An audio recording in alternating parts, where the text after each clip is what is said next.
Boa noite, amigos e irmãos, graça e paz de Deus, nosso Pai, do Senhor Jesus Cristo. Amém. Amém. Nessa noite eu os convido a abrir as Escrituras Sagradas no texto de Hebreus, capítulo 10. Epístola ou carta aos Hebreus, capítulo 10. Para mim também uma honra, uma alegria estar aqui nesta noite com os irmãos e que essa mensagem dessa noite possa servir como encorajamento, como exortação e também como consolo para a vida dos queridos. O texto da noite, a passagem é Hebreus 10, de 1 ao 14. No primeiro versículo, Hebreus capítulo 10, farei a leitura ao versículo de número 14. Eu convido a você a acompanhar essa leitura comigo. Que diz assim: Ora, visto que a lei tem sombra dos bens vindouros, não a imagem real das coisas, nunca jamais pode tornar perfeitos os ofertantes com os mesmos sacrifícios que ano após ano perpetuamente eles oferecem.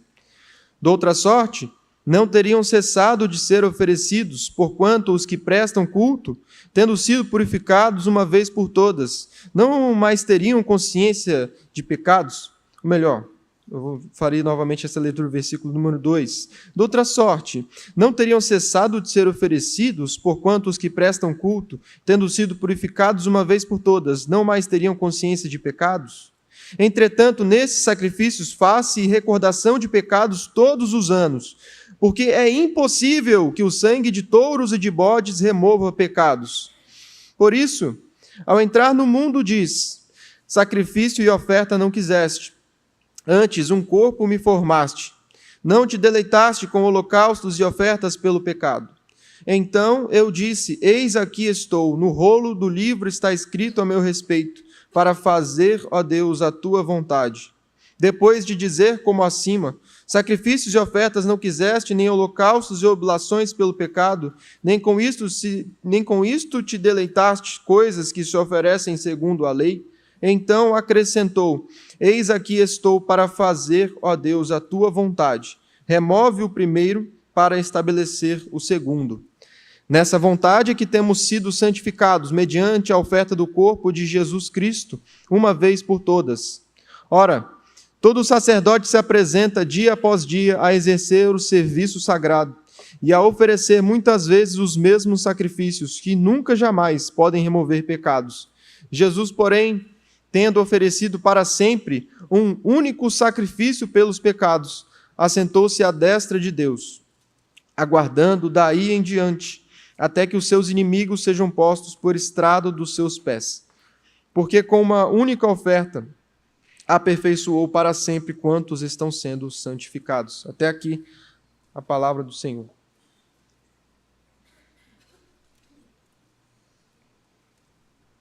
Meus queridos, em 2012, um desenho de um pintor renascentista, Rafael Sanzio, foi leiloado pelo valor de 47 milhões de dólares. Esse desenho era um esboço de uma pintura dele, conhecida como A Transfiguração.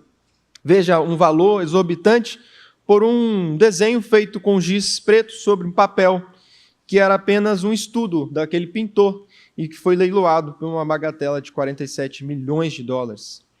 Essa história pode nos ajudar a entender que não é incomum a valorizarmos uma coisa que, no intuito, no propósito inicial, deveria servir apenas como algo transitório ou uma etapa para um fim. Outros exemplos cotidianos que eu tenho e quero trazer para os irmãos, por exemplo, um potinho de marmita plástico descartável. Talvez você seja um desses que compra 20 e fica o ano todo usando as mesmas 20 marmitas descartáveis, né? Um tênis rasgado ou até mesmo uma meia rasgada aí que talvez esteja lá no seu guarda-roupa e que a finalidade dela já foi cumprida, né? Enfim, existem coisas que servem para um propósito e que com o tempo e depois de muito uso precisam ser trocadas e substituídas. A carta aos Hebreus foi escrita por um autor que atualmente a nós é desconhecido. Porém, ele, porque no início dessa epístola não se identifica e também não foi possível historicamente obter essa informação. Ele, no entanto, ele escreve com muita clareza acerca de qual era o alvo para o qual ele estava escrevendo o livro.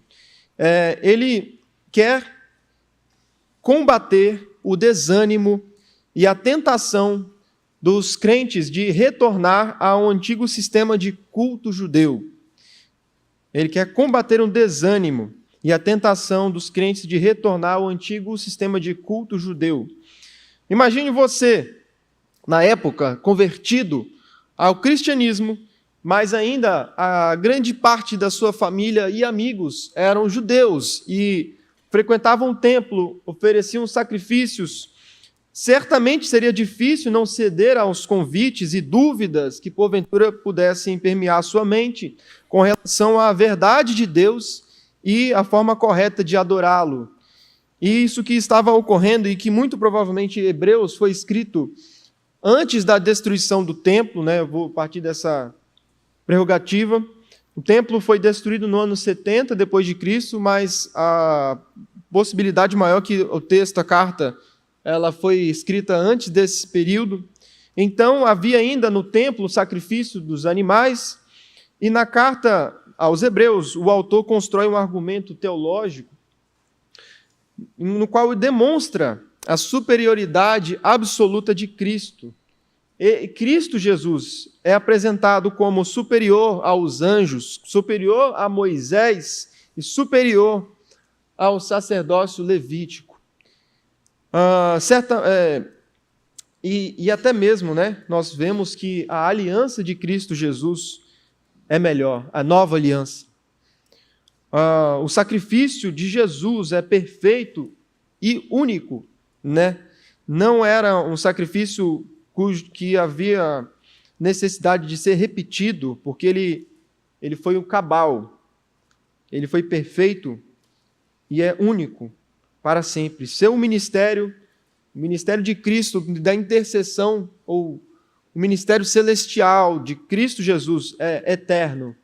É um sacerdócio maior, ele é um grande sumo sacerdote, assim como Hebreus também o chama. Uma das marcas dessa carta é uma estrutura que entrelaça argumentos doutrinários com advertências práticas e encorajamento. O autor, ele quer encorajar os crentes a perseverar na fé em Cristo Jesus.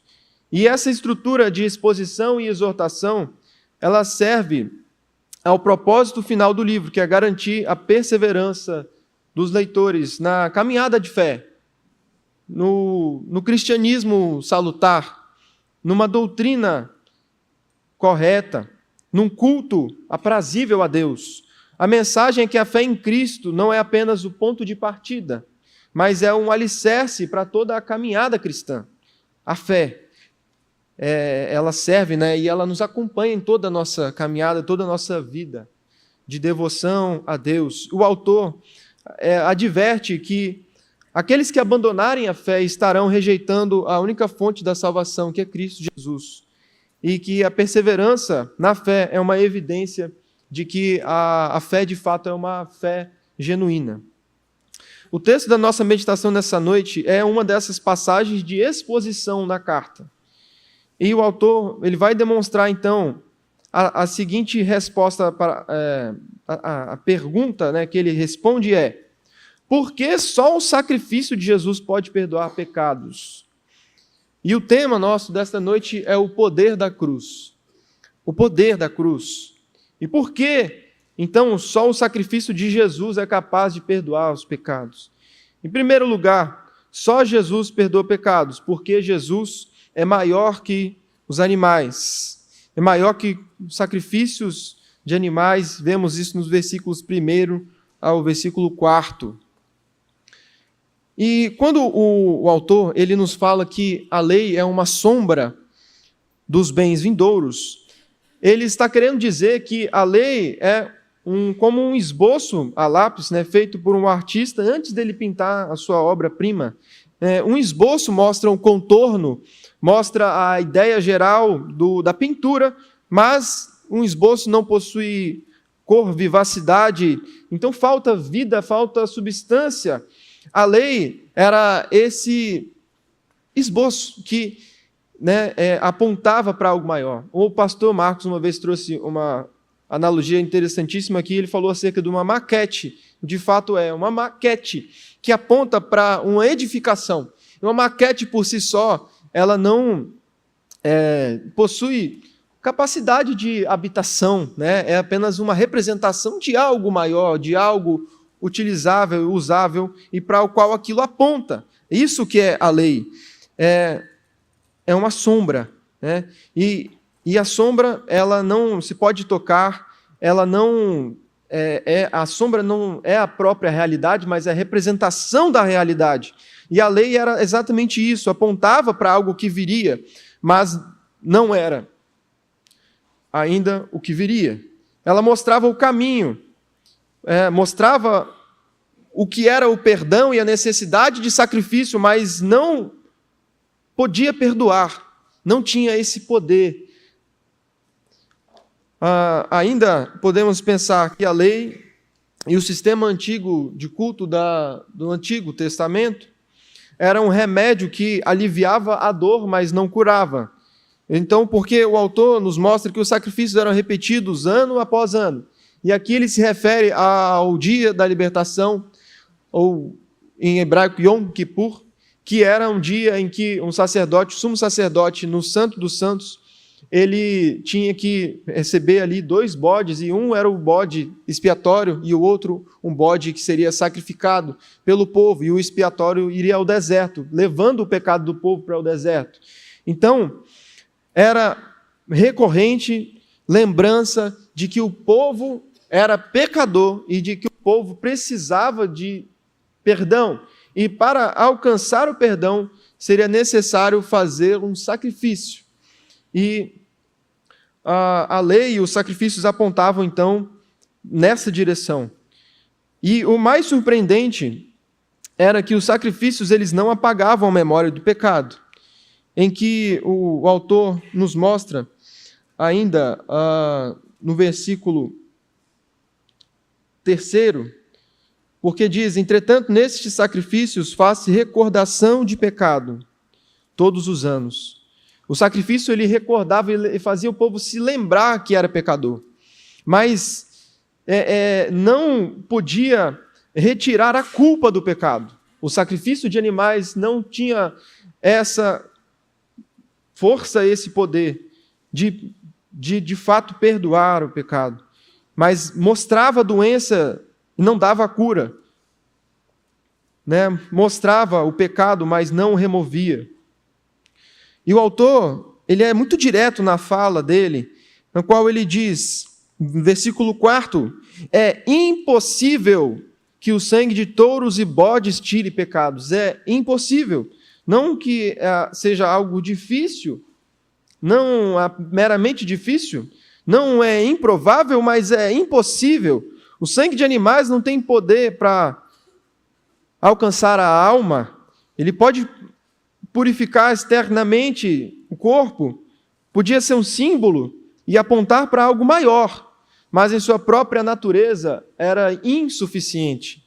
A lei era um esboço, não uma pintura, um lembrete, um símbolo, e não era a realidade. Mostrava o pecado e não removia. Apontava para a cura, mas era incapaz de realizar a cura e perdoar pecados. Era algo provisório e que não deveria ser tratado como algo definitivo.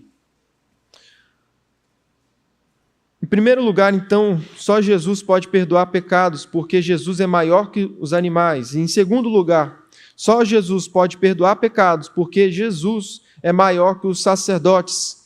Eu quero ler com os irmãos aí o versículo de número 11, em que diz assim: ora, todo sacerdote se apresenta dia após dia a exercer o serviço sagrado e a oferecer muitas vezes os mesmos sacrifícios, que nunca jamais podem remover pecados. E ainda neste ponto, eu quero meditar com os irmãos os versículos de número 5 até o versículo de número 10 também. Se a lei era apenas uma sombra,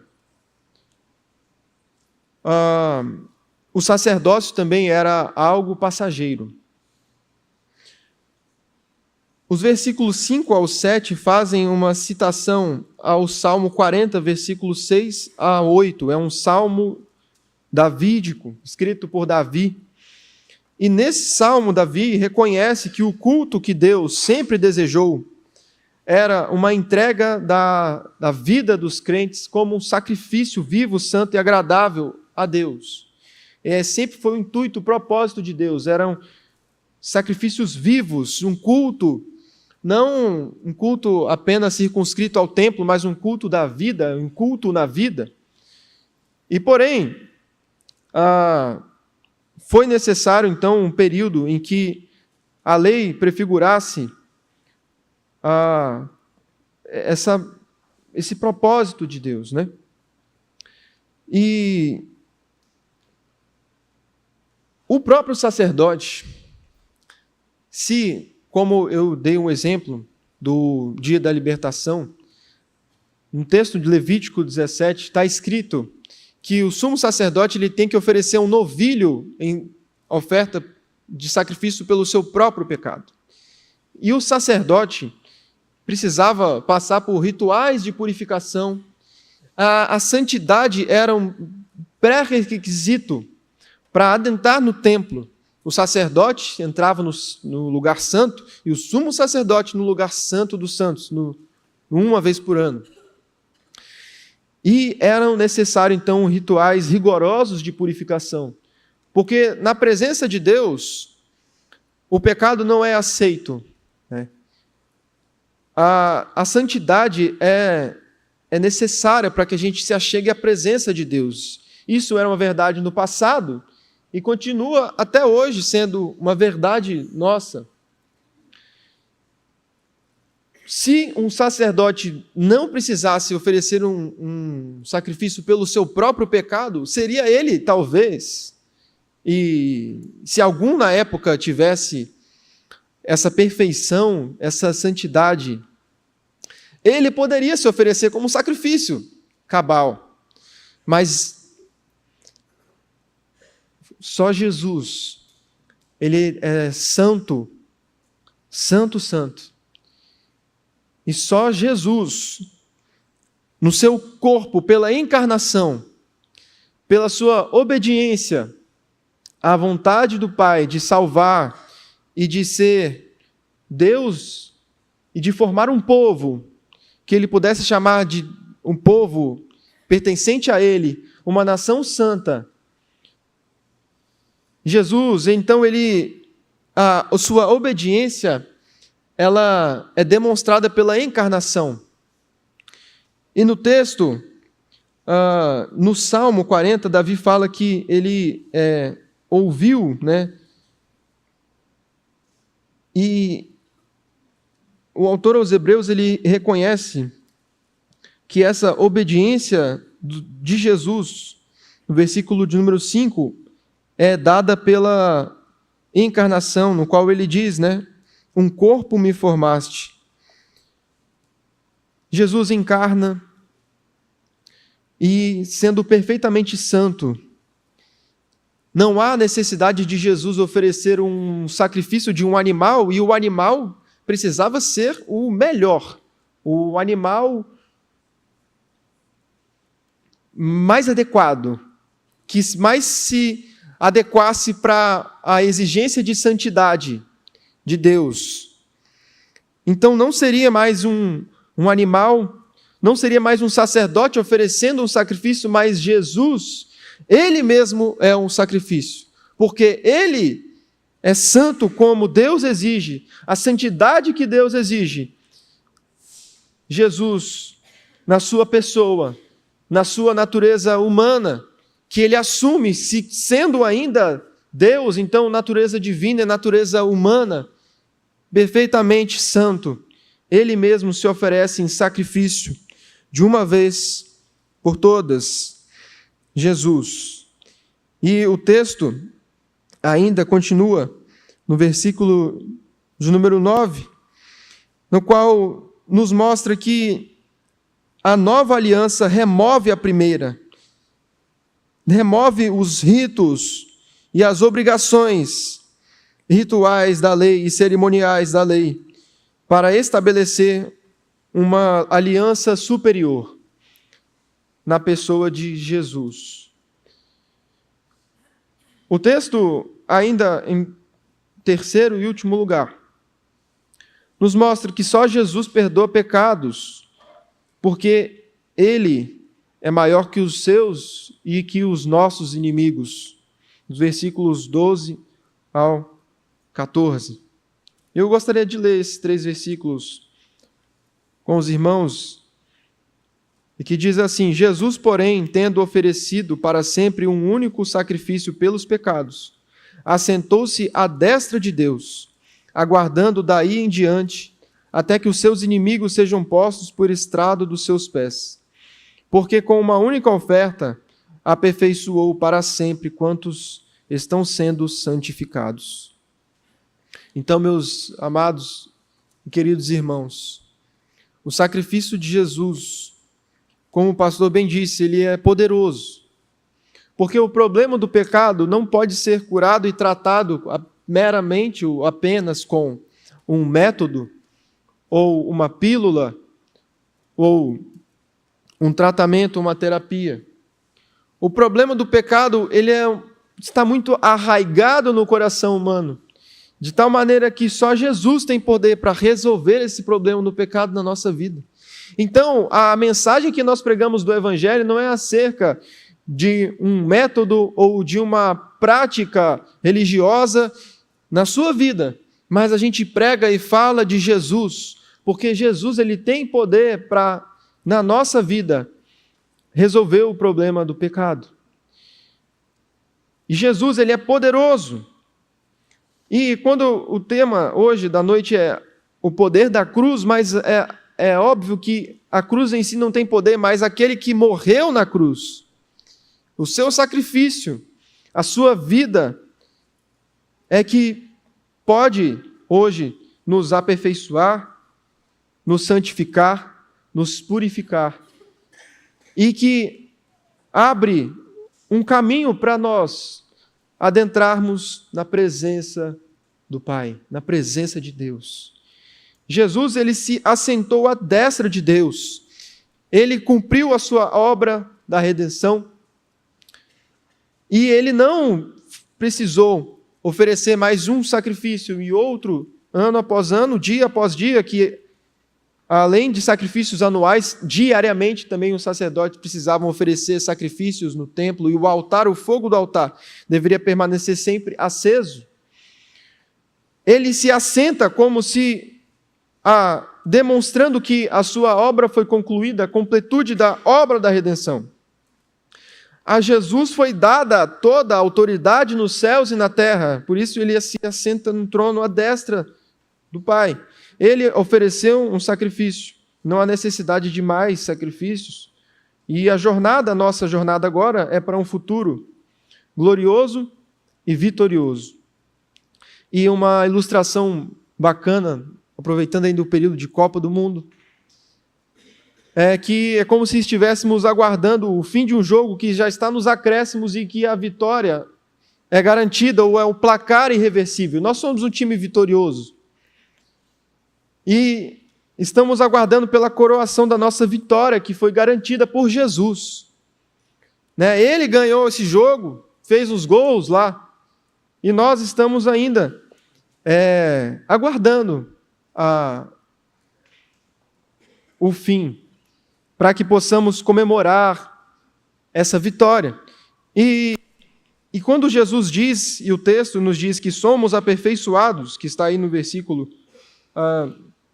de número 14, isso nos mostra que em Jesus, pela fé em Jesus, nós, quando somos alcançados então por Cristo e depositamos nele a fé, nós atingimos esse alvo desejado por Deus, porque o aperfeiçoamento significa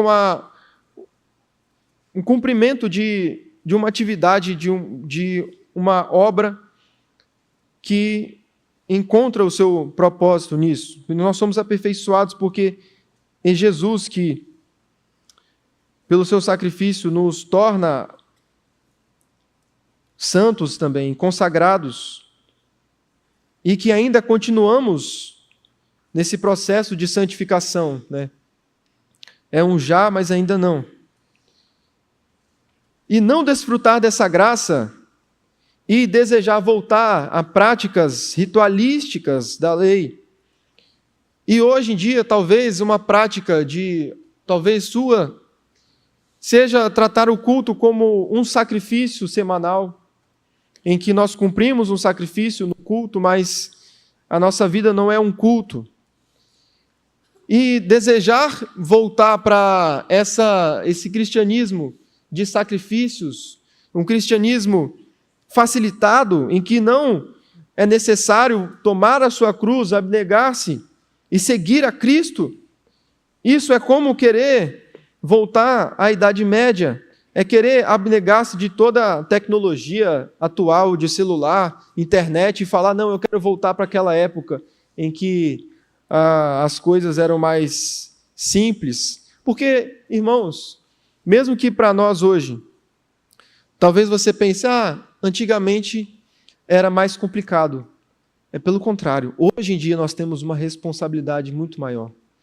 E o autor aos Hebreus, ele sempre vai demonstrando que hoje a responsabilidade do crente, ela é muito maior. E essas tentações, elas vão se multiplicando de você abandonar a Cristo Jesus.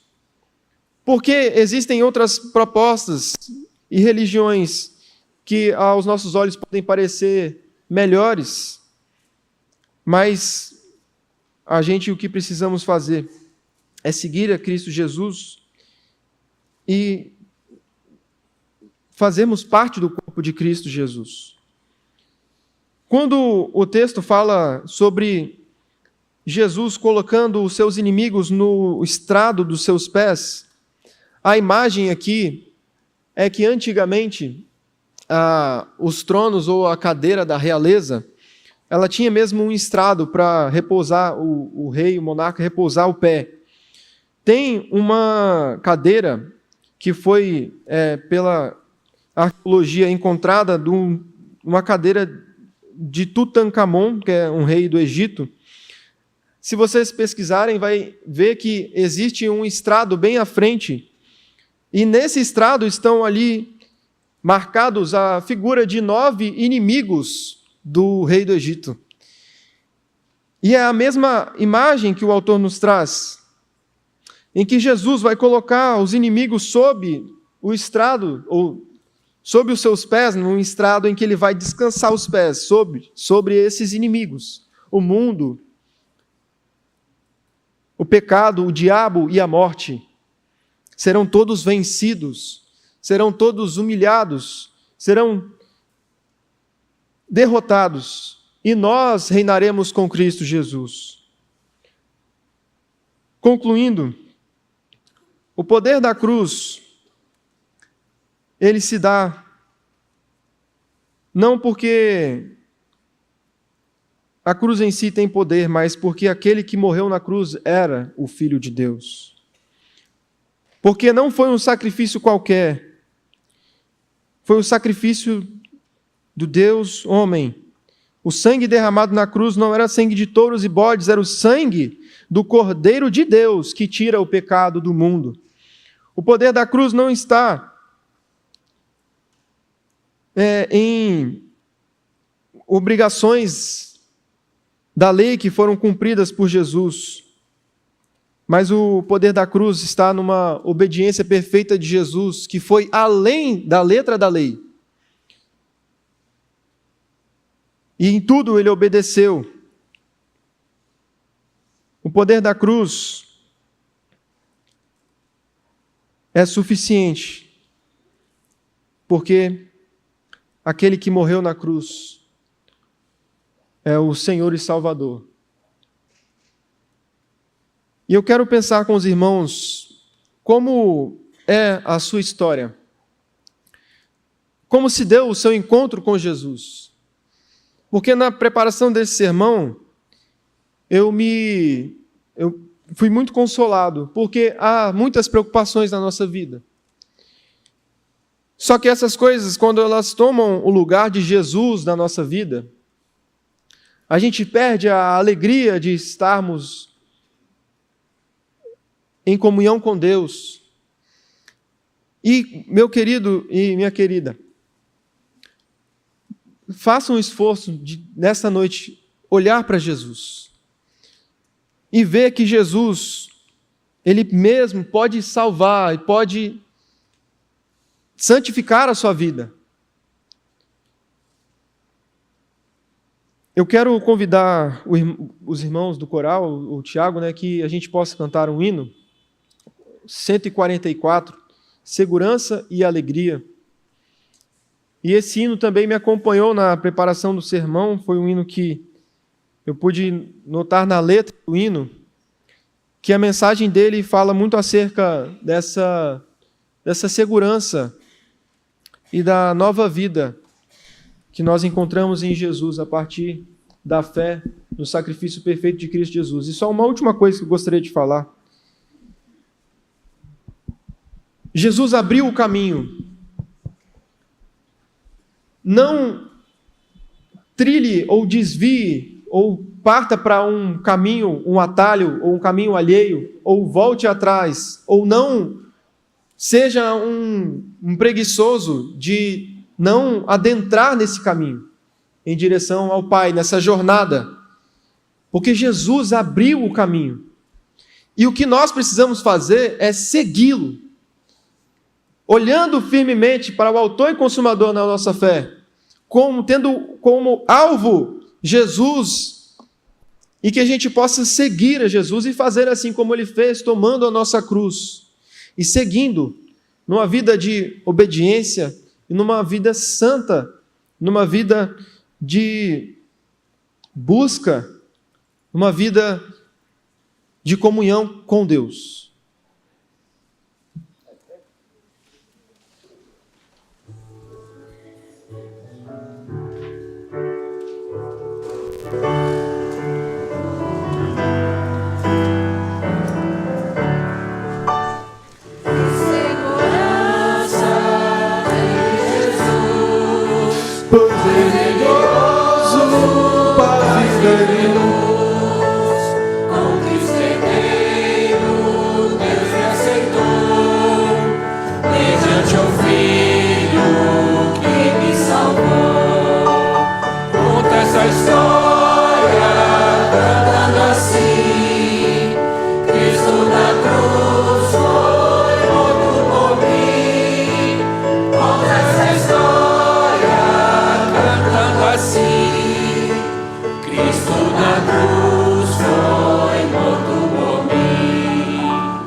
noite, Senhor, ouvimos acerca do nosso Senhor Jesus, ó Pai, que é melhor, maior que qualquer animal que possa ser oferecido como sacrifício, que é melhor e maior que sacerdotes, sumos sacerdotes, ó Deus, porque Ele é o único grande sumo sacerdote que pôde oferecer sua própria vida em sacrifício, ó Deus, para nos resgatar do poder da morte, do pecado, do mundo e de Satanás. Ó Deus, queremos também, Pai, te agradecer, render-te louvor e glórias a Ti, Senhor, porque um dia, Senhor Jesus, virá com poder, ó Pai, para subjugar todos os inimigos, ó Pai, que são nossos inimigos, Senhor. E acreditamos e cremos, ó Pai, que seremos vitoriosos com Cristo Jesus e que reinaremos com Cristo Jesus, não porque somos merecedores, não porque nossa vida é ilibada, uma